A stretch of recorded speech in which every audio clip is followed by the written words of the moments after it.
Hello everyone, আমি makeup artist Swati. আজকে আমি তোমাদের সাথে আর একটা পার্টি মেকআপের ভিডিও শেয়ার করছি। চলো তাহলে আগেই জেনে নিই সে আই কেমন মেকআপের সাজতে চাইছে। লাইনারটা একটু টানা দেবে, হুম যাতে চোখটা একটু বড় বড় লাগে। হুম। আর শ্যাডোটা মোটামুটি কীরকম দিলে তোমার যেরকম মনে হবে বেটার দিলে ভালো হয় সেরকমই দেবে।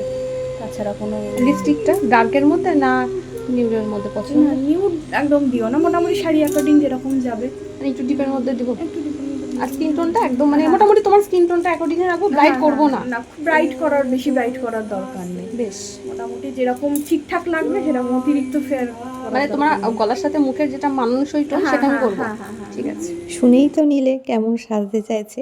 এবার আমি তো শুরু করে দিয়েছি। প্রথমেই তো স্কিনটাকে ভালোভাবে প্রিপারেশন করে নিতে হবে। এখন যেমন ওয়েদারটা অতটা তো গরম নেই, একটু এবার ঠান্ডার দিকেই আমরা এগোচ্ছি। হলে হবে কি, বেশ কিন্তু গরম আছে, সেজন্য কিন্তু ঘামও হচ্ছে।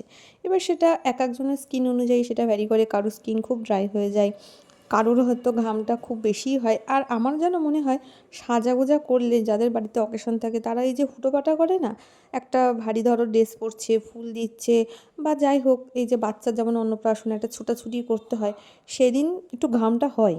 অন্য দিন যদিও না হয়, এই সব দিনে যেন একটু ঘামটা হয়। তো সেই সব কথা মাথায় রেখে আমি কিন্তু স্কিন প্রিপারেশনটা সেইভাবেই করেছি। আর যেমনি চেয়েছিল যে একটু টানা টানা চোখ, এমনিই চোখটা তো বড়ই সুন্দর, দেখতেই তো পাচ্ছ চোখটা এমনিই সুন্দর। আমি চেষ্টা করেছি সেই সৌন্দর্যটাকে আর একটু জাস্ট বাড়িয়ে দেওয়া। চোখটা তো আমার খুব পছন্দ হয়েছে দেখেই, যখনই বলেছে একটু টানা টানা চোখ করে দাও। আর আমি হেয়ার স্টাইলের কথা জিজ্ঞাসা করাতে আমাকে বলেছিল তুমি সাইড কাটিং করে দিও।